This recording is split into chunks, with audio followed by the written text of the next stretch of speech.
श्री स्वामी समर्थ अवधूत चिंतन श्री गुरुदेव दत्त. घरात सगळं आहे, पण प्रगती मात्र थांबलेली आहे असं वाटतंय. कष्ट करता पण अपेक्षित यश मिळत नाही.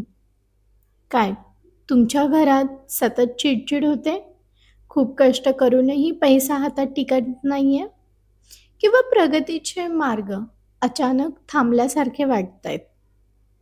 जर ह्याचं उत्तर हो असेल तर कदाचित दोष तुमच्या नशिबात नाही, तर तुमच्या देवघरातील अशा दोन वस्तूंमध्ये दडलेला असू शकतो, ज्या तुमच्या नकळत तुमची सकारात्मक ऊर्जा शोषून घेत आहे. नमस्कार. असं म्हणतात की घराचं देवघर हे आपल्या वस्तूंचं हृदय असतं. तिथूनच पूर्ण घरात प्राणशक्ती वाहत असते. आपण रोज म्हणून दिवा लावतो, अगरबत्ती ओवाळतो, धूप दीप लावतो, स्वामींची सेवा करतो. पण तरीही घरातलं वातावरण जड का वाटतं? का काही काम शेवटी क्षणी येऊन अडकतं? स्वामी भक्तांनो, आपण नवीन गोष्टी आणल्यावर भर देतो, पण जुन्या आणि नकारात्मक ऊर्जा देणाऱ्या गोष्टी बाहेर काढायला विसरतो. आज आपण अशा दोन वस्तूंबद्दल बोलणार आहोत, ज्या घराचं खरं तर आत्ताच तुम्ही देवघरातून बाजूला केल्या पाहिजेत त्या गोष्टी. पहिली वस्तू म्हणजे तुटलेले किंवा खंडित झालेले मूर्ती आणि फोटो. आता तुम्ही म्हणाल की हे तर आम्हाला माहीत आहे. पण येथे एक भावनिक आणि सूक्ष्म मुद्दा आहे, जो म्हणजे आपण याकडे दुर्लक्ष करतो. अनेकदा आपल्याला माहीत असतात गोष्टी, पण आपण त्या टाळतो. अनेकदा आपल्या देवघरामध्ये अशा मूर्ती असतात, ज्यांना एखादा कोपरा उडलेला असतो किंवा फोटोची काच थोडी तडा गेलेली असते किंवा फोटो थोडासा फाटलेला असतो. आपल्याला तर त्या देवावर इतकं प्रेम असतं की आपण त्याला विसर्जन करत नाही. आपल्याला वाटतं की देवाला कसं बाहेर काढू? पण विचार करा, ज्या मूर्तीतून आपण पूर्णतत्वाची आणि आशीर्वादाची अपेक्षा करतो, ती स्वतःचं जर अपूर्णच असेल, तर ती वस्तू दोष निर्माण करते. विज्ञानाच्या भाषेत जर सांगायचं गेलं, तर प्रत्येक आकाराची एक विशिष्ट ऊर्जा असते. जेव्हा एखादी वस्तू खंडित होते, तेव्हा तिची ऊर्जा विस्कळीत होते आणि ती घरात अशांतता निर्माण करते. जर तुमच्या देवघरात अशी एखादी मूर्ती असेल, तर ती सन्मानाने, पूजा, प्राणप्रतिष्ठाने वाहत्या पाण्यामध्ये ती विसर्जित करा किंवा एखाद्या पिंपळाच्या झाडाखाली व्यवस्थित ठेवा. त्या जागी नवीन किंवा प्रसन्न मूर्ती स्थापन करा. बदल तुम्हाला स्वतःला जाणवेल हे केल्यावरती. दुसरी अत्यंत महत्त्वाची वस्तू म्हणजे एकाच देवांच्या अनेक मूर्ती किंवा फोटो.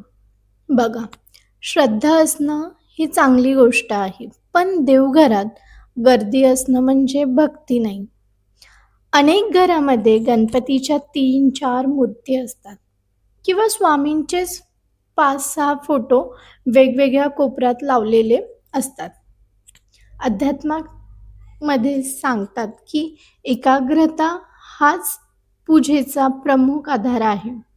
जेव्हा तुम्ही देवघरासमोर बसता, तेव्हा तुमचं लक्ष विचलित होऊ नये. जास्त मूर्तीमुळे ऊर्जेचा अनेक स्तोत्र तयार होतात आणि तुमचं मन एका ठिकाणी स्थिर होत नाही. शास्त्रानुसार देखील देवघरात एका देवांचेच एकच फोटो किंवा मूर्ती असावी असे सांगितले आहे. जी मूर्ती तुम्हाला सगळ्यात जास्त भावते, जी पाहून तुमच्या मनात शांतता येते, तीच मूर्ती किंवा फोटो तुम्ही देवघरामध्ये ठेवा. बाकीच्या मूर्ती तुम्ही घराच्या इतर भिंतीवरती सजावट म्हणून लावू नका. तर त्या कोणाला तरी भेट द्या किंवा सुरक्षित जागी ठेवा. देवघर हे स्वच्छ, मोजकच आणि मोकळं असायला हवं. तिथे जितकी मोकळी हवा खेळती राहील, तितकंच तुमची बुद्धी आणि प्रगती प्रवाही राहील. मनाशी एक गाठ नेहमी बांधा. देव घराच्या कोंढाण्यात नाही तर तुमच्या भावात असतो. पण ते कोंढाण्यात जर अडगळीसारखे वाटू लागलं तर प्रसन्नता कुठून येणार? अनेकदा आपण देवघरात जुनी वळलेली फुलं किंवा रिकाम्या अगरबत्तींची पॅकेटं किंवा खूप वर्षापासून न वापरलेले साहित्य साठवून ठेवतो. हे क्लटर्स म्हणजे नकारात्मकतेचं आगमनस्थान आहे. आजच उठून आपलं देवघर एकदा भावनेने, श्रद्धेने तपासा. तेथे अनावश्यक काय आहे ते पहा. प्रगती ही केवळ कष्टाने मिळत नाही, तर ती योग्य दिशेने केलेल्या प्रयत्नांनी आणि स्वच्छ विचारांनी मिळते. जेव्हा तुमचं देवघर हे शुद्ध आणि ऊर्जेने भरलेलं असतं, तेव्हा तुम्ही तेथे केलेली प्रार्थना थेट ब्रह्मांडाकडे पोचते. स्वामी नेहमी म्हणतात की तू घाबरू नकोस, मी तुझ्या पाठीशी आहे. पण त्यांच्या पाठीशी राहण्यासाठी आपण आपलं घर आणि मन स्वच्छ ठेवायला नको का? जुनी, सुकलेली किंवा कुजलेली फुलं आपण देवाला फुले अर्पण करतो. पण तीच फुले 2-3 दिवस तशीच राहतात तिथे. सुकलेली फुले म्हणजे थांबलेली ऊर्जा. जेथे ताजेपणा नाही, तेथे प्रगती कशी होणार? हीच सवय नकळत घरात जड आणते, निगेटिव्हिटी पसरवते, पॉझिटिव्ह वाइब्स कमी होतात. म्हणून दररोज देवघर स्वच्छ ठेवा. सुकलेली फुले लगेचच काढून टाका आणि शक्य असेल तर ताजी फुलं अर्पण करा. एक गोष्ट लक्षात ठेवा, देवघरात मोठे बदल करण्याची गरज नाही. फक्त छोट्या सवयी सुधारल्या तरी घरात मोठा बदल जाणवतो. आजच तुम्ही 5 मिनिटं काढा, देवघर नीट पहा. कोठे तुटलेलं, तडा गेलेलं किंवा एखादं सुकलेलं फूल आहे का? फोटो किंवा मूर्ती व्यवस्थित आहेत का? हे शांतपणे तपासा आणि या 2 गोष्टी बदलून पहा. ही केवळ अंधश्रद्धा नाही, तर तुमच्या राहणीमानाचा आणि मानसिक शांततेचा एक भाग आहे. कारण की देवघरातून या वस्तू काढताना मनात कोणताही संकोच ठेवू नका. उलट देवाला सांगा की देवा, मी तुझं घर अधिक सुंदर आणि स्वच्छ करतोय, जेणेकरून तुमचा आशीर्वाद माझ्या कुटुंबावरती अखंड राहील. हा छोटासा बदल तुमच्या आयुष्यात सुखाचे, समाधानाचे आणि समृद्धीचे नवे दरवाजे उघडेल, याची मला खात्री आहे. तुम्ही देखील हे करून पहा. अनेकांनी त्यांचे अनुभव सांगितलेले आहेत. हे छोटासा बदल केल्याने त्यांच्या आयुष्यामध्ये घराची प्रगती झालेली आहे. तुमची प्रगती तुमच्या हातात आहे.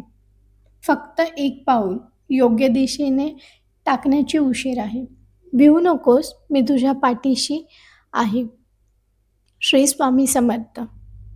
स्वामींवरती विश्वास ठेवा, घर आणि मन स्वच्छ ठेवा. स्वामींची कृपा तुमच्यावरती नक्कीच होईल.